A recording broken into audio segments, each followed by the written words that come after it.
So this is the public entrance to Brion Cemetery.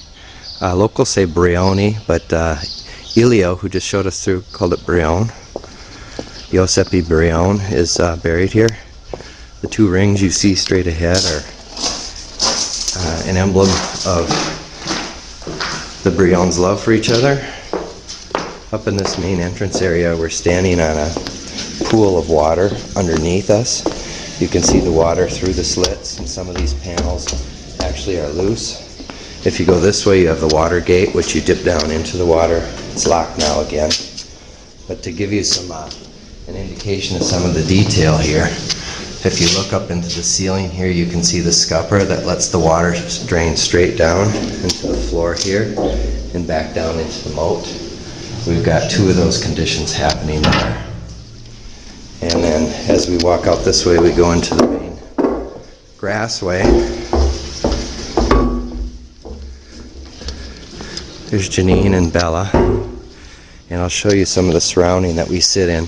If you walk out that glass gateway, it brings you to that viewing platform with a canopy over it. And it's got a little oculus that you look out to the actual propylae over here where the Briones are laid to rest. The whole facility has around the chapel and then back over here this water moat, and it has recirculating water coming from pump back to this place right here.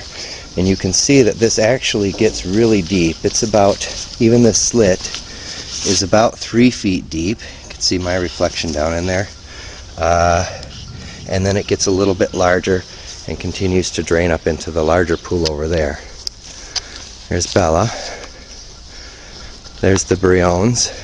Giuseppe died in 78, and he was not put to rest in here till 72. His wife did not die until 2001 or 2002. Just to show, there's Janine, to show you just a little of the surroundings here, kind of set the place. I'll show you the entrance to the chapels right there. This is the canopy where all the relatives are buried. You see the moat around the chapel. That's the little town of San Vito. And this wall, of course, surrounds the entire area, and it's canted in, Elio told us, because it keeps the voice inside. And here you get a sense of the surrounding area. We're sitting basically just in a field in this little tiny burg. And I don't know if you can see, but off to the northwest is the Alps. And between us and the snow-capped mountain there is Pisano, where we're staying.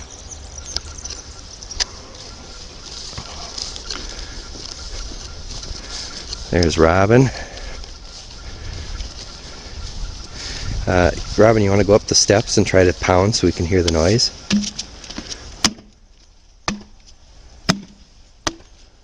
Thank you.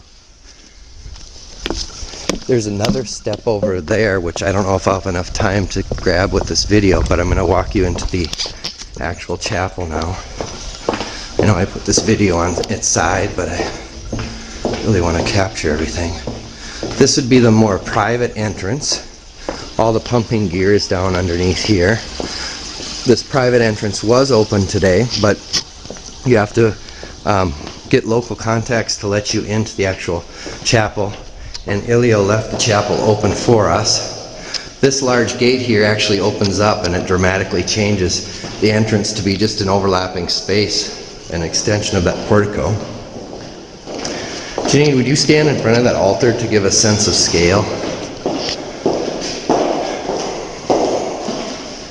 So the overall space is pretty intimate, even though it's a more formal chapel.